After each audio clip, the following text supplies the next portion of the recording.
محمد وعلى آله وأصحابه أجمعين.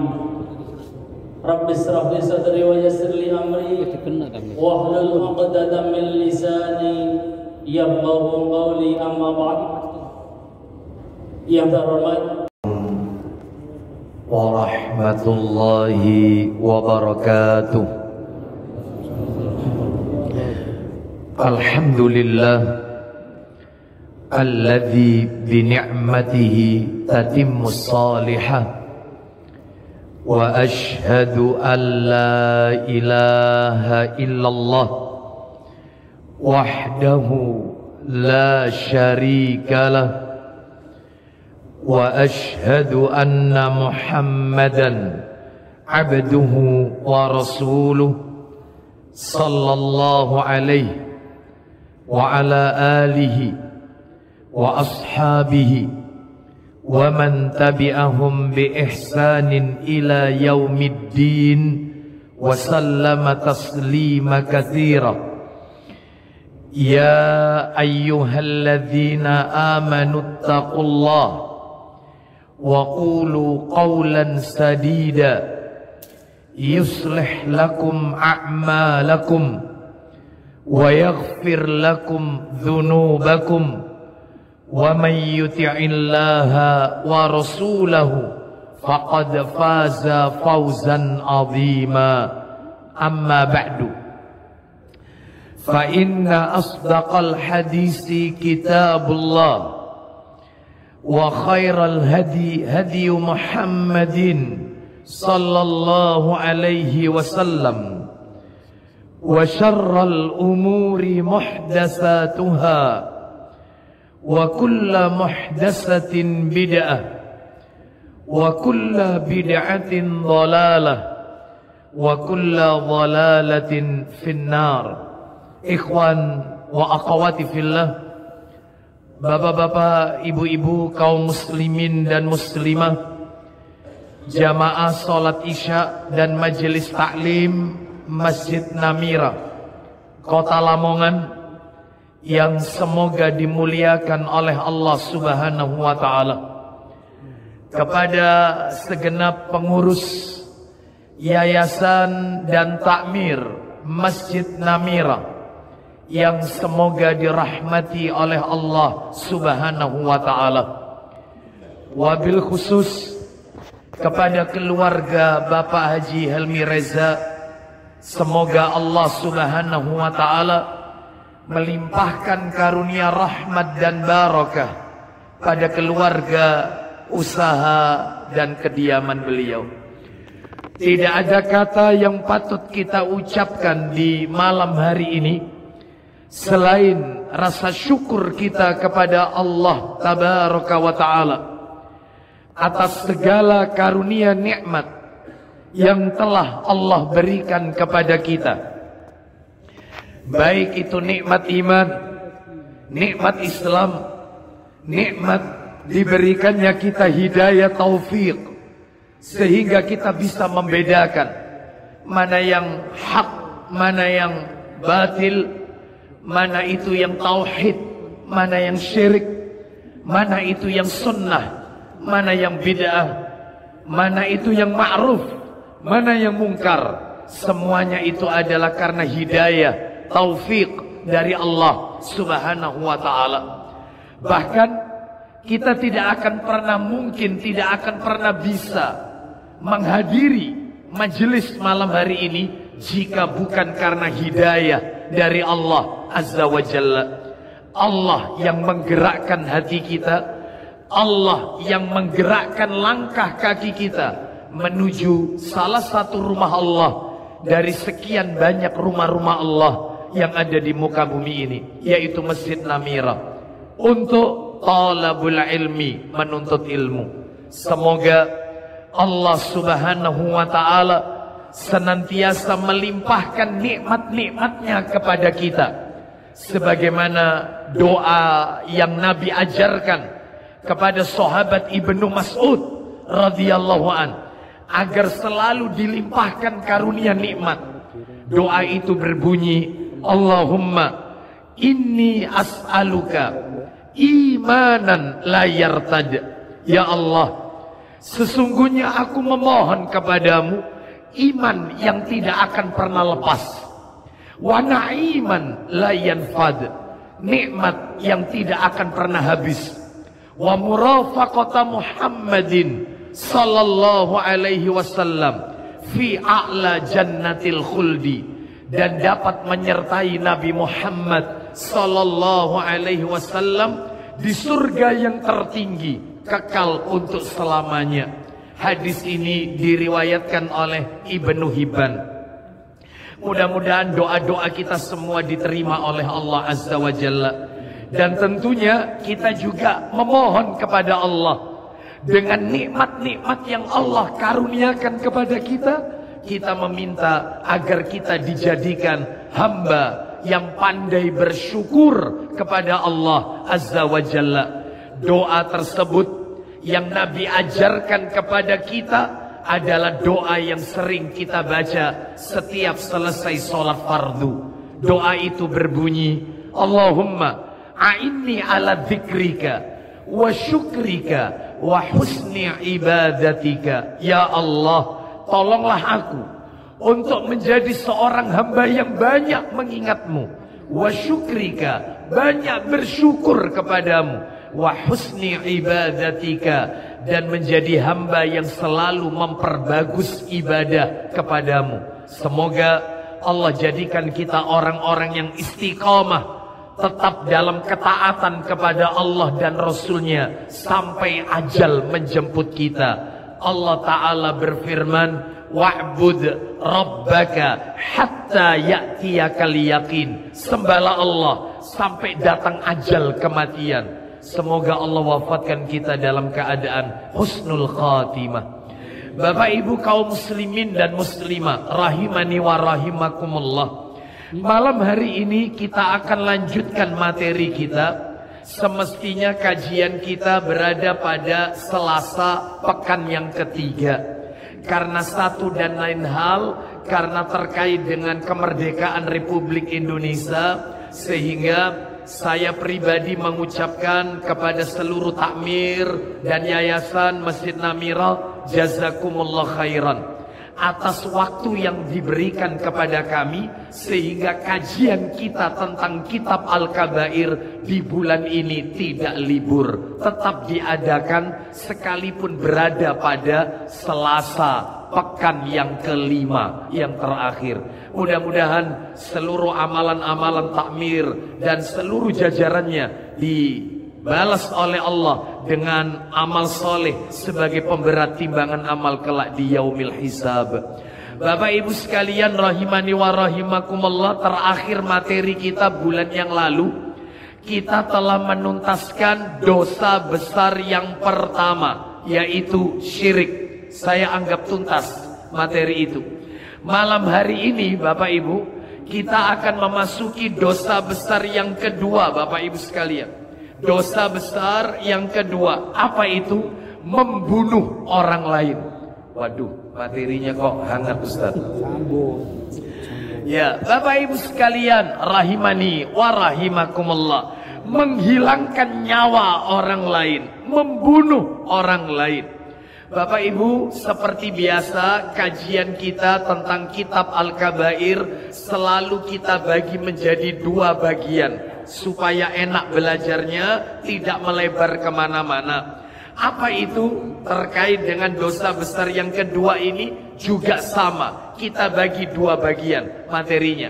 Yang pertama, saya akan menyampaikan tentang dalil-dalil yang menunjukkan membunuh orang lain adalah dosa besar. Di mana dalilnya? Ayat Qur'annya di mana? Hadis Nabinya di mana? Nah, itu nanti. Setelah kita sebutkan dalil-dalilnya, baru materi nomor 2, melangkah materi nomor 2. Apa itu? Penjelasan dari dalil-dalil tersebut. Baik, Bapak Ibu sekalian rahimani wa rahimakumullah, untuk mempersingkat waktu karena waktu kita terbatas, langsung saja kita masuk yang pertama, dalil-dalil yang menunjukkan membunuh orang lain. menghilangkan nyawa orang termasuk dosa besar. Mana dalilnya? Ayo kita kenali. Dalil yang pertama. Firman Allah di dalam Al-Quran, Bapak Ibu, suratnya nomor 4, An-Nisa. Minta tolong dibantu dibacakan terjemahannya saja ya. Surat An-Nisa ayatnya 93. An-Nisa 93. Allah Ta'ala berfirman, mari kita dengarkan murotalnya Bapak Ibu. Allah Ta'ala berfirman dalam ayat ini Bapak Ibu sekalian, ada 5 balasan yang Allah berikan kepada mereka yang menghilangkan nyawa orang dengan sengaja. Apa itu 5 balasannya? Mari kita dengarkan terjemahannya. Tafadhal Ustaz, silakan. Dan barang siapa membunuh seorang yang beriman dengan sengaja, maka balasannya adalah neraka jahanam. 1, lanjut. Dia kekal di dalamnya. Kekal di dalam neraka jahanam. Itu nomor 2, lanjut. Allah murka kepadanya. Allah murka kepada orang tersebut. Itu yang ketiga, lanjut. Dan melaknatnya. Melaknatnya, itu yang keempat, mengutukinya. Terakhir, serta menyediakan azab yang besar baginya. Allahu Akbar. Orang yang menghilangkan nyawa orang dengan sengaja, apalagi itu orang yang beriman, maka dia mendapatkan 5 balasan. Yang pertama divonis neraka jahanam, yang kedua kekal di dalam neraka, yang ketiga Allah murka, yang keempat Allah mengutukinya, melaknatnya, yang kelima Allah menyediakan azab yang besar baginya. Saya yakin Bapak Ibu ketika mendengar kalimat ini pasti bertanya dalam hati. Katanya Pak Ustadz kemarin bulan yang lalu orang yang kekal dalam neraka itu cuma 3. Yaitu orang kafir, musyrik pelaku syirik, yang ketiga munafik. Orang kafir dan orang musyrik ada di surat Al-Bayyinah. Lam yakunil ladzina kafaru, ayat yang nomor 6, kekal.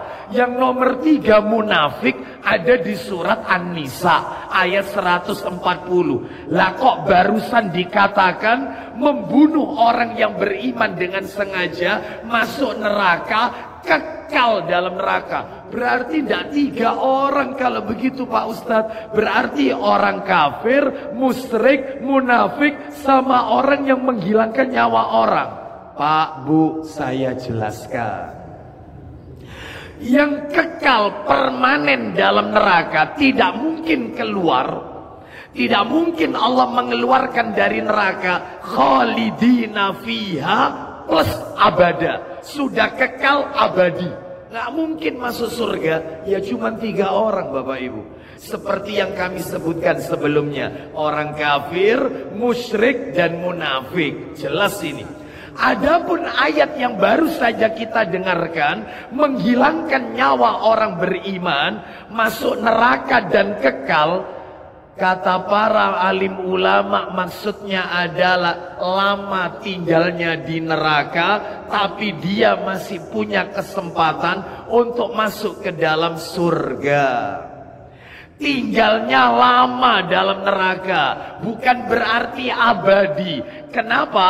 Karena seluruh dosa diampuni oleh Allah kecuali syirik.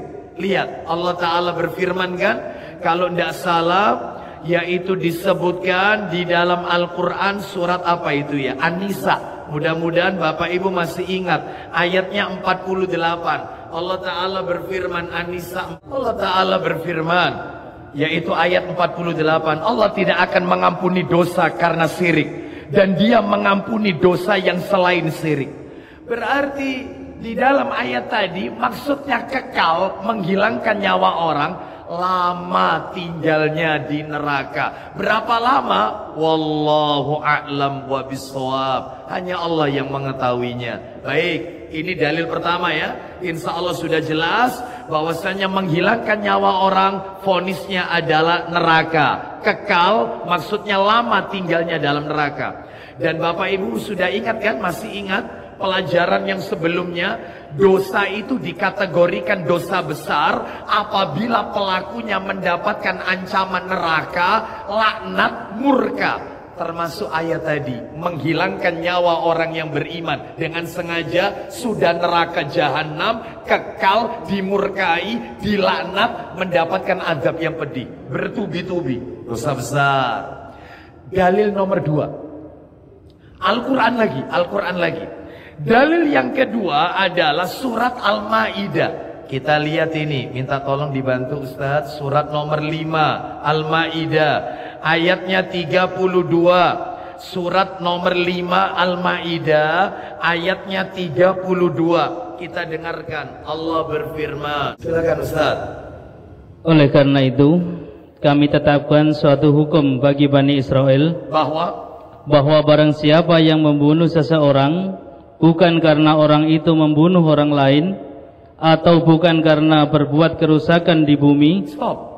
Siapa yang membunuh, menghilangkan nyawa orang, bukan karena orang itu telah membunuh orang lain. Maksudnya bukan kisos ini. Karena hukuman kisos, orang kalau membunuh maka dia harus dibunuh kan. Itu kan kisos.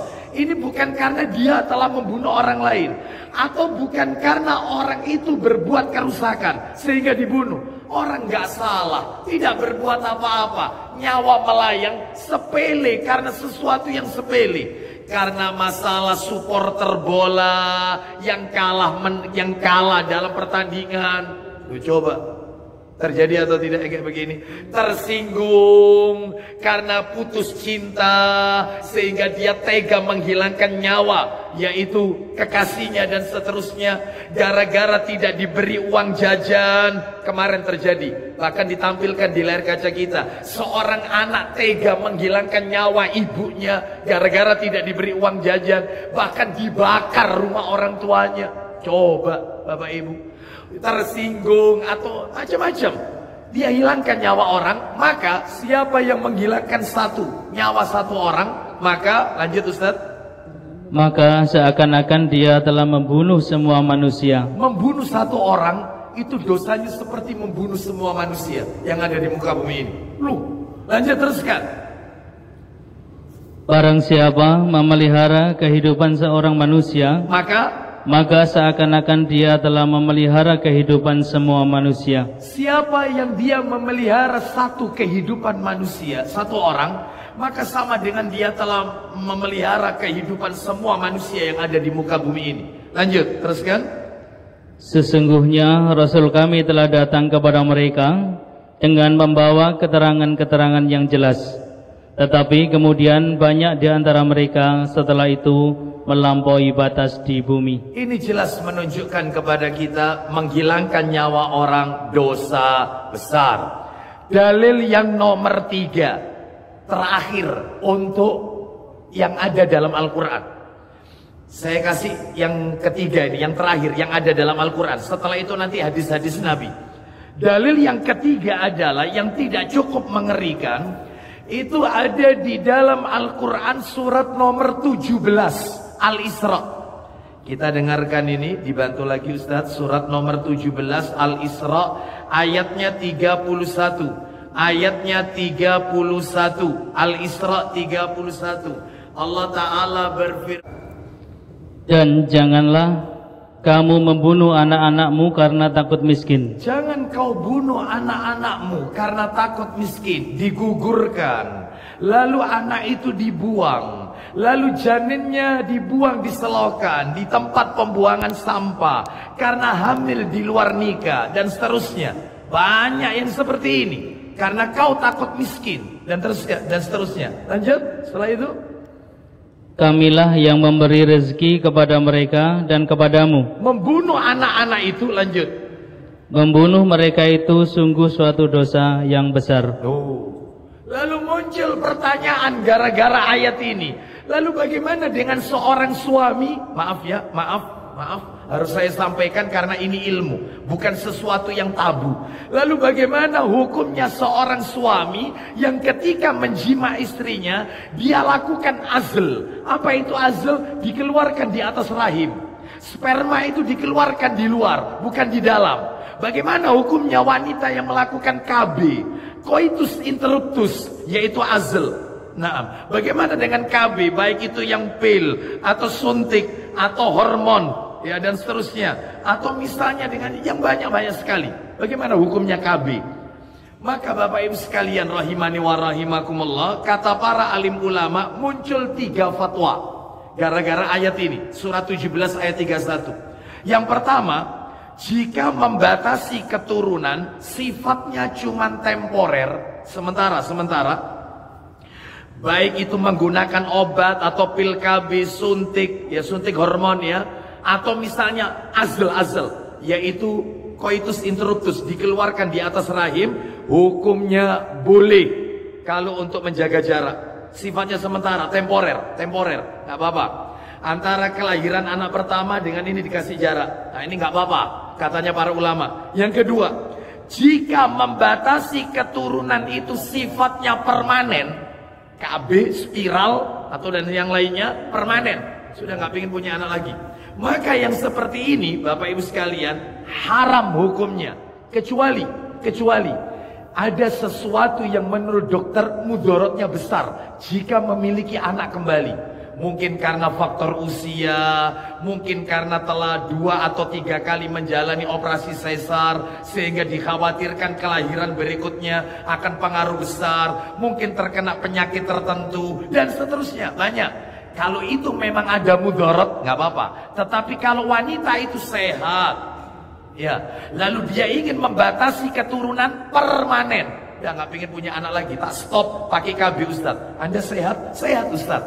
Tidak ada sesuatu pun dari dokter masalah umur, nggak ada Ustaz, nggak ada. Wong saya ini masih produktif, umur saya haram, nggak boleh, nggak boleh. Yang ketiga adalah jika membatasi keturunan alasannya karena khawatir pada rizkinya si anak. Saya ini Ustaz, kalau punya anak lagi, sekolah sekarang ini mahal, ya semua pada mahal, khawatir nanti akhirnya terlantar anak saya ini dan seterusnya. Maka kalau khawatir jatuh miskin seperti ini, hukumnya haram. Ayatnya apa tadi kata Allah Azza wa Jalla? Kami yang memberi rizki kepada anak itu dan juga kepada kamu. Jelas. Maka jangan takut miskin ketika memiliki buah hati, memiliki anak, dan jangan membunuh anak, ya, seperti dengan aborsi dan yang lainnya, haram hukumnya. Baik, jadi ini dalil yang ketiga. Sekarang dalil yang keempat, hadis Nabi. Al-Quran tuntas, sekarang hadis Nabi. Apa itu? Di dalam hadis Nabi, yaitu ada kitabnya ya, Sahih Targhib.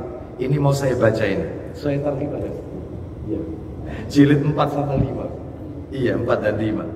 Di dalam Sahih Targhib wa Tarhib, hadis riwayat Muslim, An-Nasai dan Tirmidzi, dalam Sahih Targhib wa Tarhib nomornya 2439. 2439. Mari kita dengarkan. An Abdullah ibni Amr radhiyallahu anhuma. Qala an-nabiy sallallahu alaihi wasallam, la zawalud dunya ahwanu 'ala Allah min qatli rajulin muslim. Saya langsung artikan dari Abdullah bin Amr radhiyallahu anhuma. Nabi sallallahu alaihi wasallam bersabda, ya, nomor 2000 jilid 4 halamannya 527 Ustaz. Ya, jilid 4 nomornya, nomor hadisnya 2439, 2439. Ya, silakan kita dengarkan Bapak Ibu sekalian. Apa sabda Nabi sallallahu alaihi wasallam? La zawalud dunya ahwanu 'ala Allah min qatli rajulin muslim. Kamu? Ya, 2439. Silakan. Sungguh binasa. Dari mana dulu Ustaz? Atasnya dari Abdullah. Dari Abdullah bin Amr radhiyallahu anhu, bahwasanya Nabi sallallahu alaihi wasallam bersabda. Terjemahannya, Sungguh binasanya di dunia ini adalah lebih ringan bagi Allah daripada membunuh seorang muslim. Binasanya dunia ini lebih ringan daripada membunuh seorang muslim. Wih, satu muslim itu bandingannya dunia ini, Bapak Ibu sekalian. Dunia ini hancur binasa, itu masih lebih baik daripada dia menghilangkan nyawa seorang muslim. Mahal Bapak Ibu. Ada satu hadis lagi saya tambahkan yang bikin kita merinding, yaitu disebutkan di nomor 2441 2441 ceritanya Nabi ketika tawaf. Kita dengarkan ini dari Abdullah bin Amr radhiyallahu an. Dia berkata, "Ra'aitu Rasulullah sallallahu alaihi wasallam yatufu bil Ka'bah wa yaqul ma atyabaki wa atyaba rihaki wa ma a'dhamaki wa a'dhama hurmataki walladhi nafsu Muhammadin biyadi la hurmatul mu'mini indallah a'dhamu hurmatan minki maluhu wa damuhu." Silakan dibaca Ustaz. Dari Ibnu Majah meriwayatkan, dan Ibnu Majah dari Abdullah bin Amr, ia menuturkan, silakan, saya telah melihat Rasulullah sallallahu alaihi wasallam sedang tawaf di Ka'bah. Nabi tawaf di Ka'bah, terus dan mengucapkan, apa kata Nabi kepada Ka'bah? Ka'bah itu diajak ngomong Bapak Ibu. Apa kata Nabi? Jadi Nabi bilang sama Ka'bah, apa katanya? Silakan. betapa bagusnya kamu, Betapa bagusnya engkau Ka'bah. Terus, betapa harumnya aromamu, betapa harum aromamu Ka'bah. Memang wangi Ka'bah ini Bapak Ibu. Kiswahnya ya, termasuk ya bangunannya itu ya wangi. Terus kemudian lanjut. betapa agungnya kamu, Betapa agungnya engkau wahai Ka'bah. Lanjut. dan betapa agungnya kehormatanmu, kehormatan kesucianmu. Lanjut, Nabi bersumpah, Demi zat yang jiwa Muhammad ada di tangannya, demi zat yang jiwa Muhammad ada di genggaman Allah Azza wa Jalla. Nabi bersumpah. Silakan. sungguh kehormatan seorang mukmin, hartanya dan darahnya di sisi Allah lebih agung daripada kehormatanmu. Bapak Ibu sekalian, darahnya seorang muslim, hartanya seorang muslim mukmin lebih berharga di sisi Allah daripada Ka'bah. Wih, Ka'bah tempat hadap kita kalau sholat, kiblat kita, itu masih jauh lebih agung darahnya seorang muslim mukmin, hartanya lebih agung daripada Ka'bah. Bapak Ibu sekalian, maka jangan ditumpahkan, jangan dihina, jangan dighibah, jangan dijelek-jelekkan. Muslim mahal darah, hartanya, kehormatannya lebih berharga di sisi Allah daripada Ka'bah.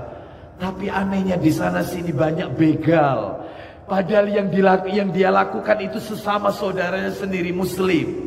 Ya, tersinggung sedikit main pukul, lalu merusak kehormatannya. Allahu Akbar. Bahkan kadang-kadang memukulnya atau menyakitinya sambil baca takbir lagi. Tawuran antar kampung muslim ini. Allahu Akbar. Sopo sing kon gepo iki sopo? Muslim. Harga darahnya, kehormatannya, hartanya juga lebih mulia di sisi Allah daripada Ka'bah. Jangan ditumpahkan, jangan diambil hartanya, haram. Ya, baik, ini dalil yang nomor 5 ya dari hadis Nabi ya. Kalau dilanjutkan dari atas tadi kan 3 Al-Quran, yang nomor 4 dan nomor 5 sudah saya sebutkan hadis. Saya tambahkan lagi hadis Nabi, Coba dibuka nomor berikutnya Ustadz, 2442 2442. Urut ya ini ya, berurut terus. Silakan Ustadz dibaca.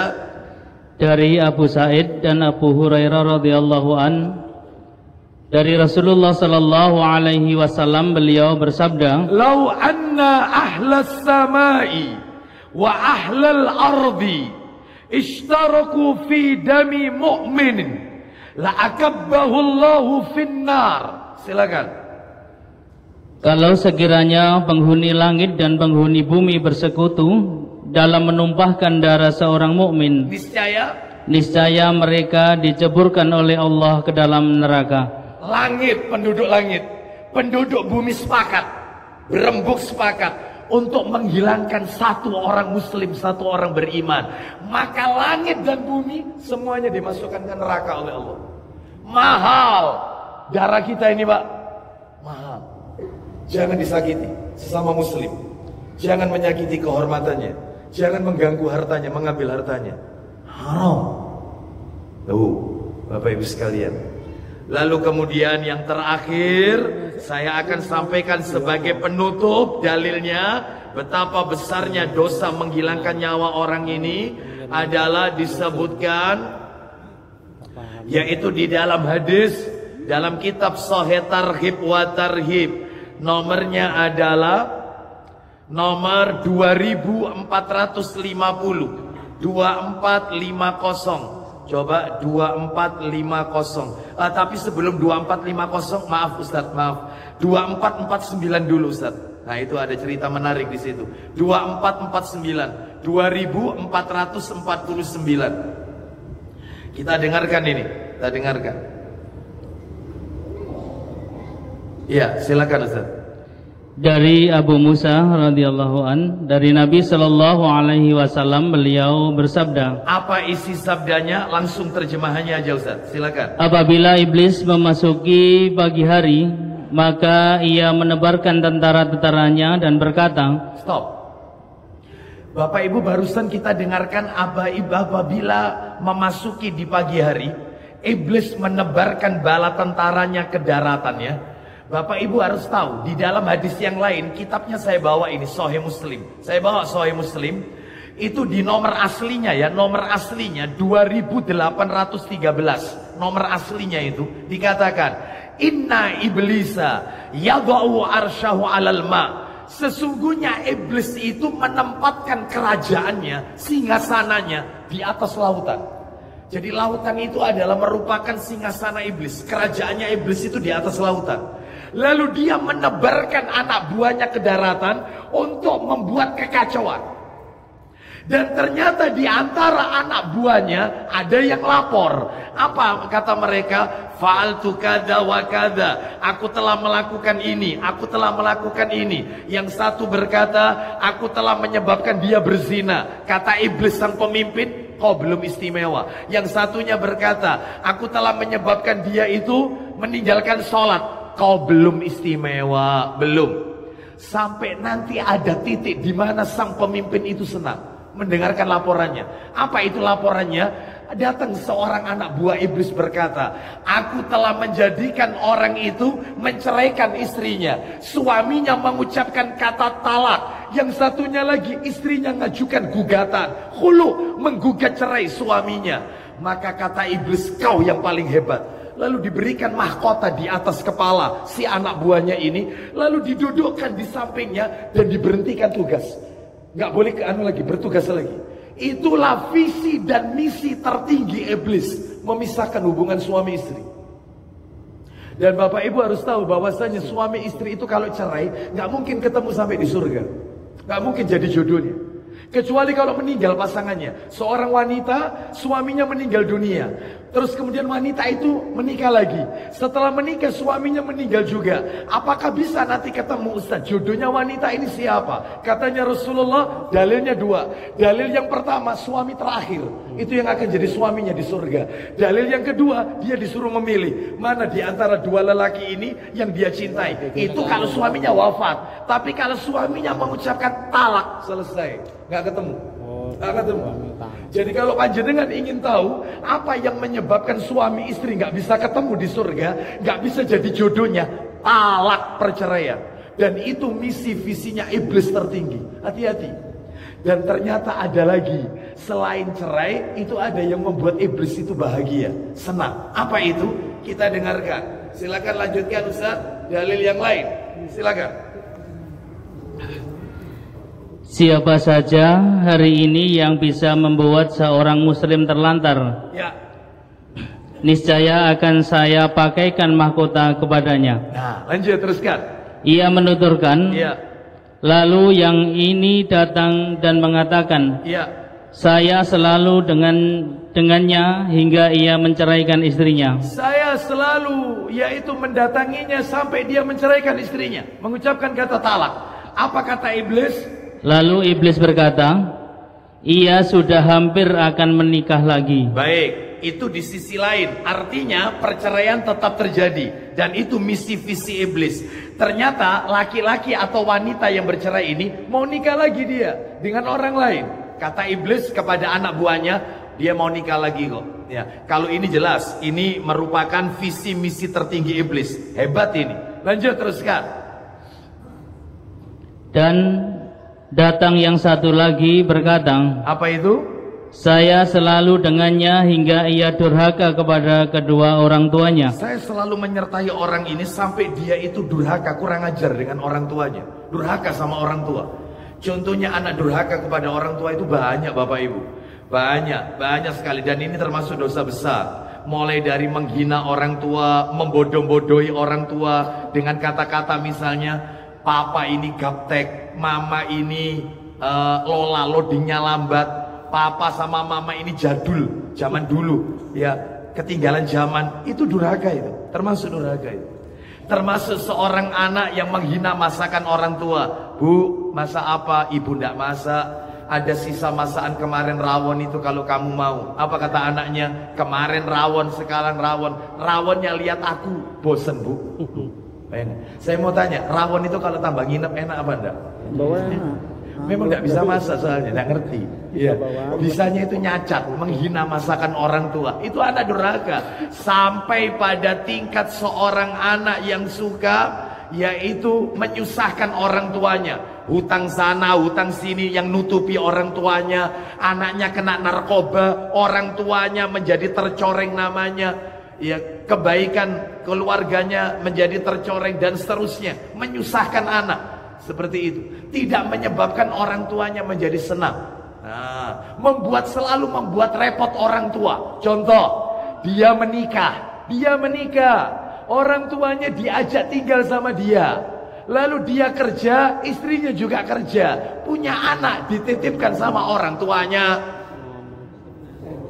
Saya tanya sama orang tua kayak gini, pernah saya tanya, loh bu, cucunya tak? Enje Ustaz, cucu. Masya Allah ibu, cucunya lucu banget. Loh kemana mamanya? Mamanya kerja, papanya kerja Ustaz. Bu, jujur, Pak, jujur. Orang tua itu sudah bukan waktunya ngomong butuh kayak begini. Orang tua itu waktunya duduk tenang, ibadah enak, zikir, ke masjid, ikut taklim. Itu bukan tiap pagi ngomong cucu, bukan. Mestinya kau jangan kerja, urus anakmu, jangan kau jadikan pembantu. Orang ini banyak nggak model kayak gini? Oh ini setuju Ustaz. Mumpung mantuku teko iki Ustaz, setuju. Kenapa? Gratis. No, dia tahu. Bapak Ibu sekalian, bukan waktunya. Tapi ada orang tua itu, gak apa-apa Ustaz, ini hiburan saya Ustaz. Ya. Nanti kalau orang tuanya sambatan, nah sikile ibu iki cekot-cekot nak, itu nggak peduli. Dia lebih peduli sama istrinya. Istrinya diajak kemana. Orang tuanya sambatan nggak pernah peduli. Padahal orang tua kalau sambatan, sikile ibu iki lho nak kok cekot-cekot. Itu kalau anak laki-laki, terutama anak laki-laki ini. Ayo bu, ikut, ayo. Tajak lu yang dina. Sudahlah jalan-jalan ke mall, kemana jalan-jalan. Lihat kalau datang, alhamdulillah warasna sikile ibu ini. Alhamdulillah. Itu orang tua. Tapi dasar dia nggak ngerti. Wong dia orang tuanya kalau minta, kok nek duwe rezeki nak, ibu umroh nona. Apa katanya? Iki sih mari pandemi bu, ru iki peraturannya umroh iki rada ribet rodaan. Tapi dia kalau keliling sama istrinya ke Turki, Singapura, keliling. Orang tuanya minta umroh cuma dijanjikan saja. Oleh karena itu maka ini termasuk anak yang mengecewakan orang tua. Nggak boleh ya. Baik, oleh karena itu belum berhasil, belum istimewa. Lanjut Ustadz, yang istimewa itu apa Ustadz? Yang menjadikan iblis itu senang. Silakan Ustadz, lanjut. Lalu iblis berkata, Iya. ia hampir akan berbakti kepada keduanya. Baik, sebentar lagi dia akan bakti lagi kok. Dia taubat itu katanya iblis. Lanjut, teruskan. Lalu datang lagi yang lain dan berkata, Nah, ini. Lanjut, silakan. saya selalu dengannya hingga ia syirik. Hingga ia berbuat syirik. Apa kata sang pemimpin iblis? Silakan. Lalu iblis berkata, Kamu yang hebat. Satu diambil. Terus berikutnya, Ustaz. Lalu datang yang lain lagi dan berkata, saya selalu dengannya hingga ia membunuh. Hingga ia membunuh saudaranya sendiri. Apa kata iblis? Lalu iblis berkata, kamu. Kamu yang hebat. Terakhir penutup. Dan kemudian ia mengenakan mahkota kepadanya. Dikasih mahkota anak buahnya. Ini menunjukkan kepada kita bahwasannya membunuh ini termasuk dosa besar dan tipu daya syaitan. Terakhir penutup yang tadi saya janjikan 2450. Coba ini dalil terakhir, dalil penutup 2450. Silakan Ustaz penutup ini. Dari Ubadah bin As-Samit radhiyallahu anhu dari Rasulullah sallallahu alaihi wasallam, beliau bersabda, Man qatala mu'minan faghtabata biqatlihi lam yaqbalillahu minhu sarfan wala adlan. Silakan. barang siapa yang membunuh seorang mukmin lalu ia senang-senang dengan membunuhnya, Siapa yang menghilangkan nyawa seorang mukmin lalu tidak merasa berdosa, ya, seperti itu ketika ditangkap Pak polisi, lalu kemudian bagaimana kamu setelah membunuh ini? Apakah kamu menyesal? Diam saja. Ya, jadi dalam hatinya ada senang, sekalipun lisannya berkata, iya saya menyesal. Padahal di dalam hatinya itu dia telah menghilangkan nyawa yang menurut dia itu adalah orang yang dia benci dan seterusnya, telah menyakiti dia. Maka apa kata Nabi? maka Allah tidak akan menerima darinya amalan sunnah ataupun amalan fardu. Semua amalannya yang fardu maupun yang sunnah seumur hidupnya habis. Nol. Jadi kalau dia pernah sholat 5 waktu, tahajud, sholat tahiyatul masjid, sholat witir, sholat dua, semuanya, semua amalan termasuk selain sholat, sodako, zakat, pernah haji, pernah umroh, itu ketika dia menghilangkan nyawa seorang mukmin, maka habis amalannya. Selesai. Hati-hati, ini dosa besar Bapak Ibu sekalian. Oleh karena itu, maka ini menunjukkan kepada kita bahayanya menghilangkan nyawa orang lain. Sekarang kita akan masuk yaitu materi yang nomor 2. Masih ada waktu ya, insya Allah saya persingkat aja. Materi yang kedua adalah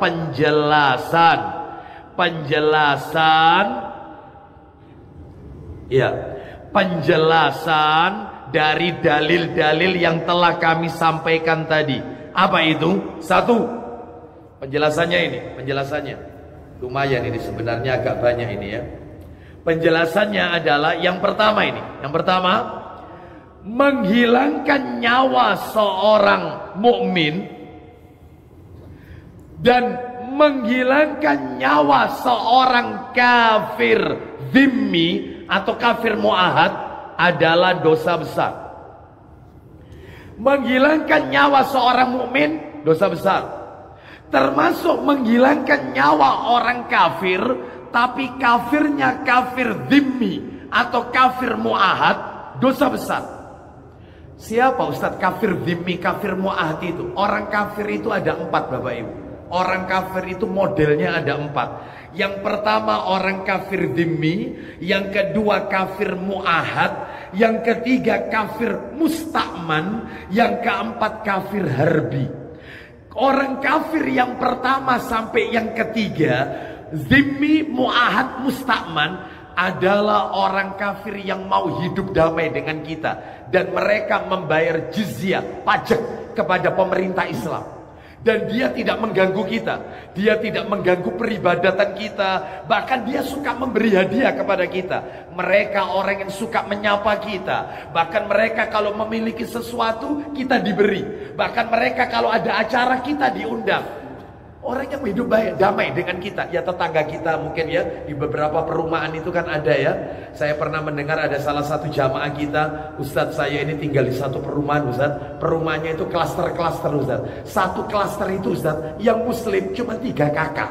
Yang muslim, saya sama 2 lagi. Yang lain itu non muslim semuanya Ustadz. Tapi mereka baik Ustadz. Bahkan mereka juga bilang, Bapak kalau mau mengadakan kajian atau ada ceramah silahkan. Sedangkan kami mengadakan kebaktian, minta maaf kalau jalannya mengganggu. Mereka baik dengan kita Ustaz. Berarti nggak boleh diganggu, nggak boleh diganggu, nggak boleh. Ini kafir dhimmi, kafir mu'ahad, kafir musta'man. Itu dosa besar. Mana dalilnya kalau dosa besar? Mukmin, kafir dhimmi, kafir mu'ahad, termasuk musta'man, gak boleh diganggu. Sekali disakiti apalagi dibunuh, dosa besar. Dalilnya, minta tolong Ustadz Sahih Targhib wa Tarhib nomor 2452 2452. Nah ini Nabi sallallahu alaihi wasallam bersabda, man qatala mu'ahadan lam yarah raihatal jannah wa inna rihaha tujadu min masirati arba'ina aman. Silakan Ustaz, dari Abdullah bin Amr bin Al-As.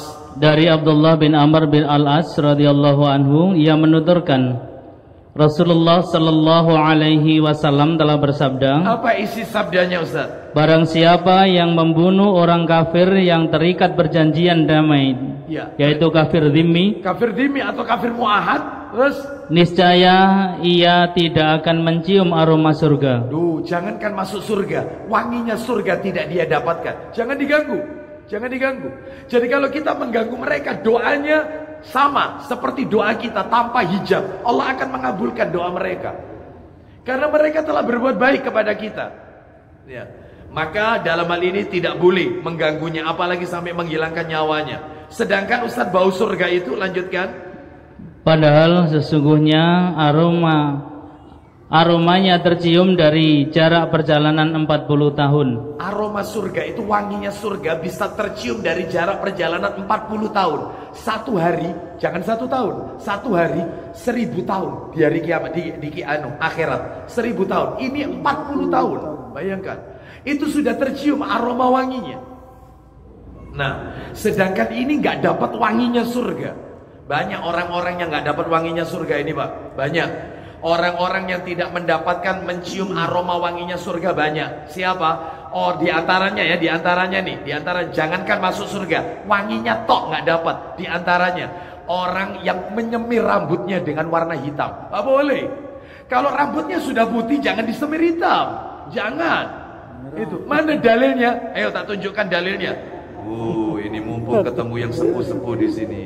Ya, sepuh-sepuh di sini. Perhatian, Bapak Ibu. Gak dapat bau surga. Ustadz minta tolong, yaitu Sahih Targhib wa Tarhib Ustadz. Ya, Sahih Targhib wa Tarhib nomornya 2000. Sebentar ya, sebentar. Ini masih hangat-hangatnya kajian tadi pagi di Madiun, Jalan Diponegoro. Sebentar. Tadi itu nah ini baik, kita dengarkan Bapak Ibu. Sahih Targhib wa Tarhib, yaitu nomornya adalah nomor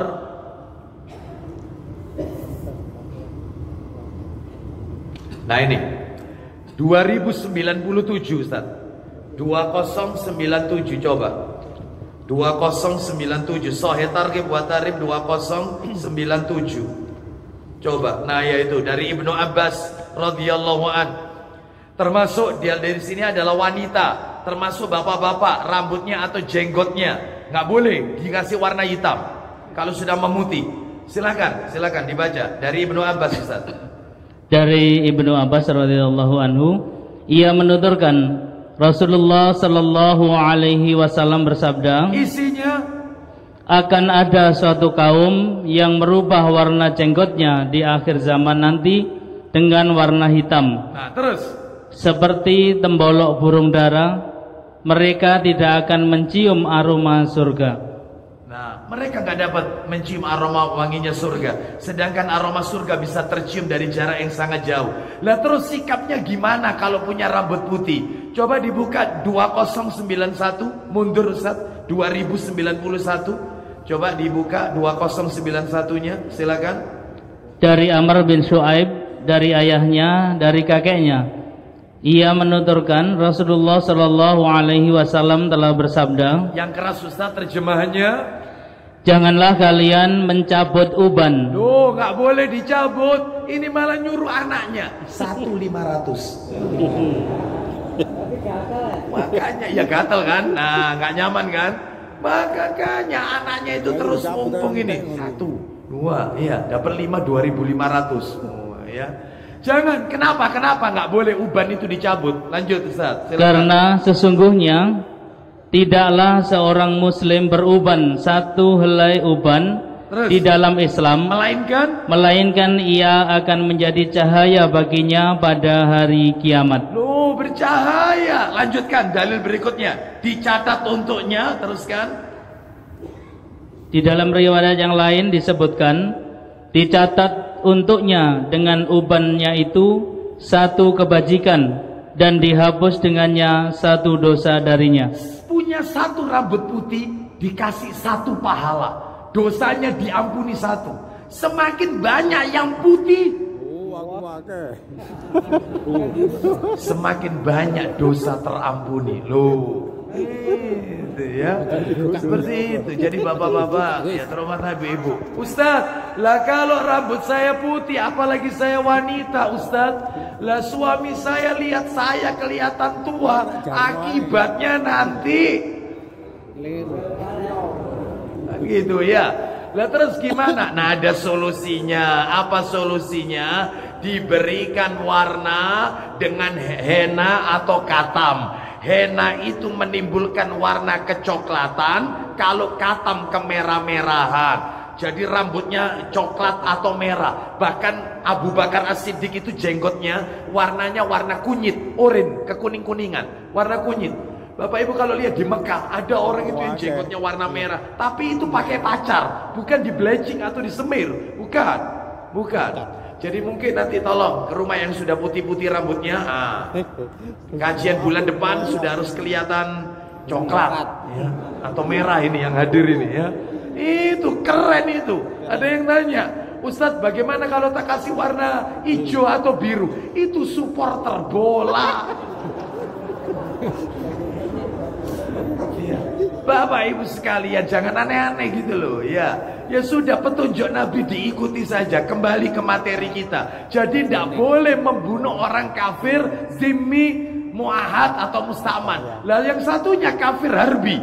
Maka kalau kafir harbi Bapak Ibu sekalian, maka ini kalau dia melakukan perlawanan, maka tidak berdosa jika dibunuh kalau melakukan perlawanan atau menyerang kaum muslimin. Seperti apa Ustadz orang kafir harbi itu? Orang kafir yang memusuhi orang Islam, membakar masjid-masjidnya kaum muslimin, seperti yang terjadi di Tolikara, dibakar masjid, atau misalnya di beberapa daerah, pondok pesantren dan seterusnya. Maka yang seperti ini adalah kafir harbi, yang dia menyerang kaum muslimin. Lah kita punya ulil amri, sampaikan kepada ulil amri kita, biar ulil amri yang melakukan yaitu tindakan tersebut. Jadi kita nggak boleh serta-merta melakukannya, karena kita punya pemimpin, ulil amri sampaikan. Itu sebagai bentuk sikap kita Ahlussunnah kepada ulil amri. Wallahu a'lam bishawab. Baik, ini yang pertama Bapak Ibu. Yang kedua, jika pelaku pembunuh taubat, si pelakunya itu taubat, ya, maka Allah akan menerima taubatnya. Kalau taubat loh ya, nasuha, benar-benar taubat, ditinggalkan dan diisi sisa hidupnya dengan amal soleh, taubatnya diterima.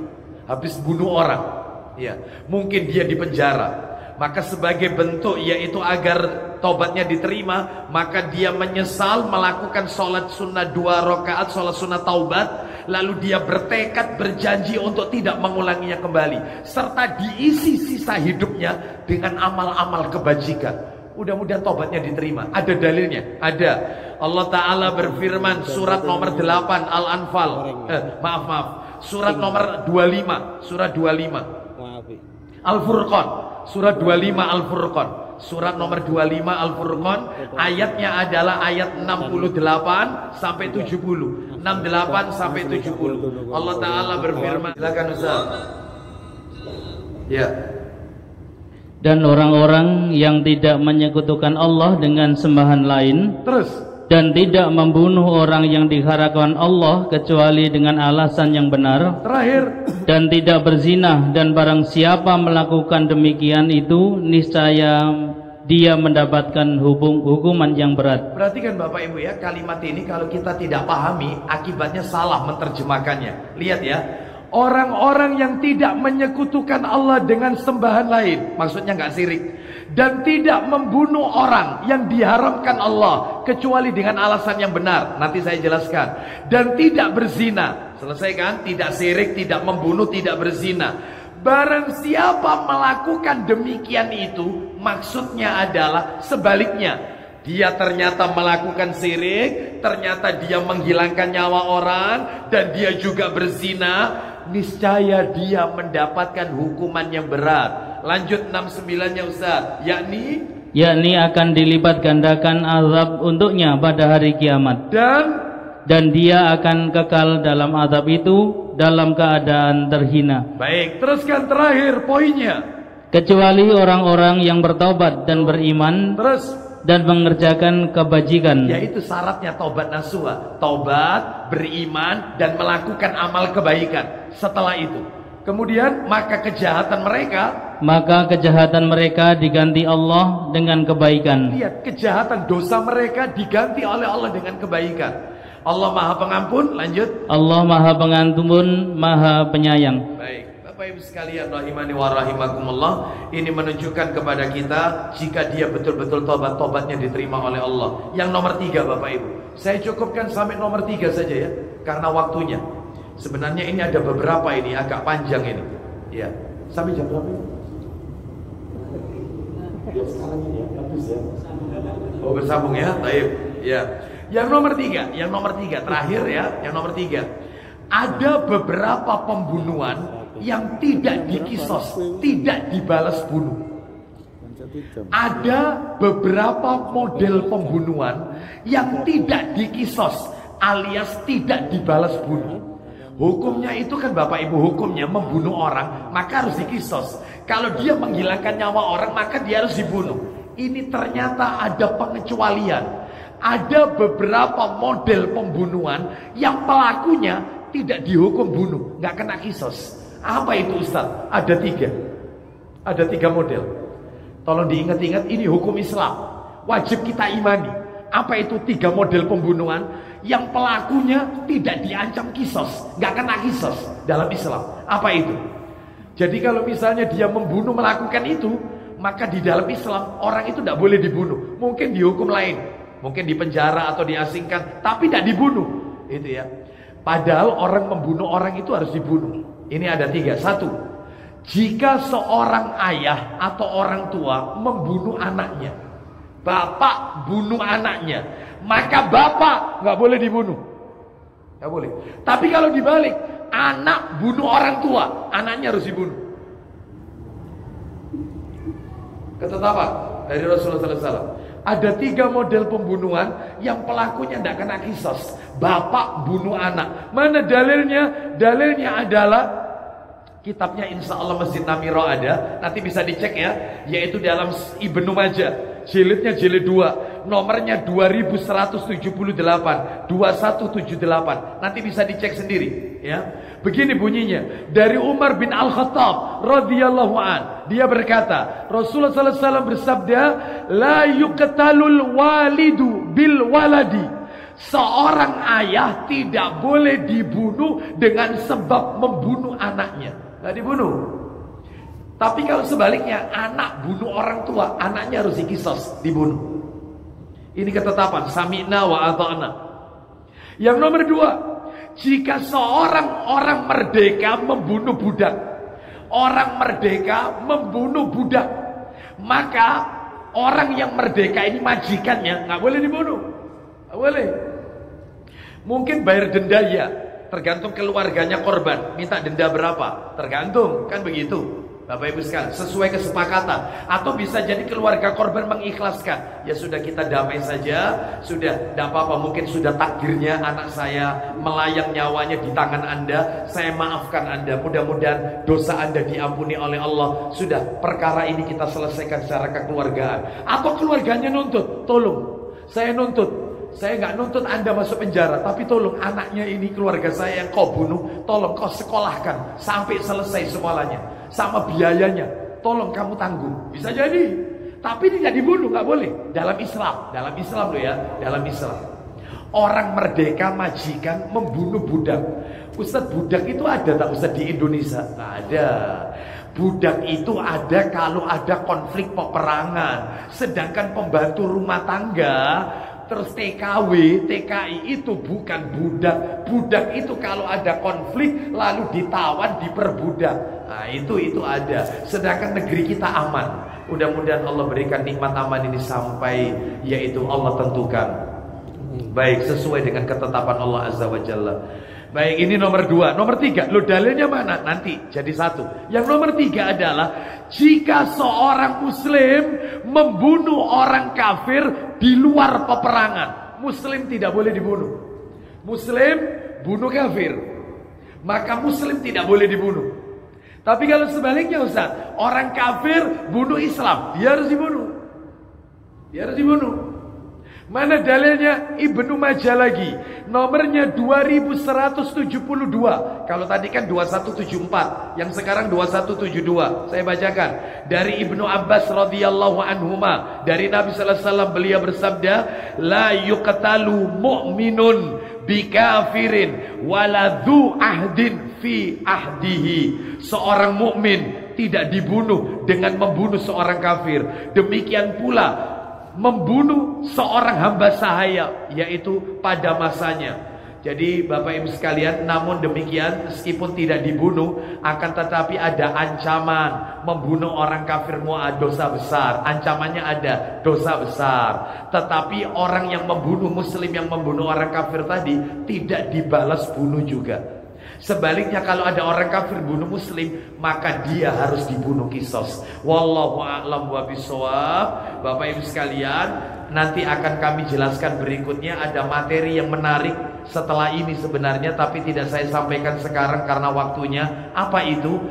Materi yang menarik itu tak kasih bocoran aja, yaitu beberapa perkara yang menyebabkan darahnya seorang muslim itu jadi halal untuk ditumpahkan.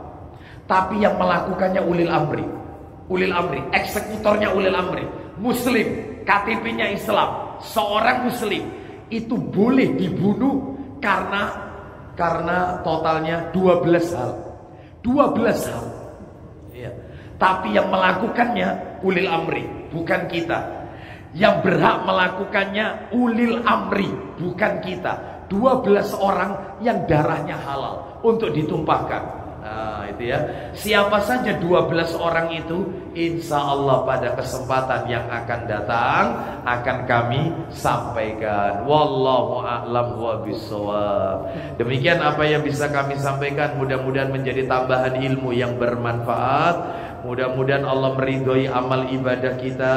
Mudah-mudahan kita diselamatkan oleh Allah dari berbagai macam fitnah, fitnah syahwat dan fitnah syubhat. Kita tutup wassallallahu ala nabiyyina wa ala alihi washabihi wasallam. Subhanakallahumma wa bihamdika asyhadu an la ilaha illa anta astaghfiruka wa atubu ilaik. Wa akhiru da'wana anil hamdulillahi rabbil alamin.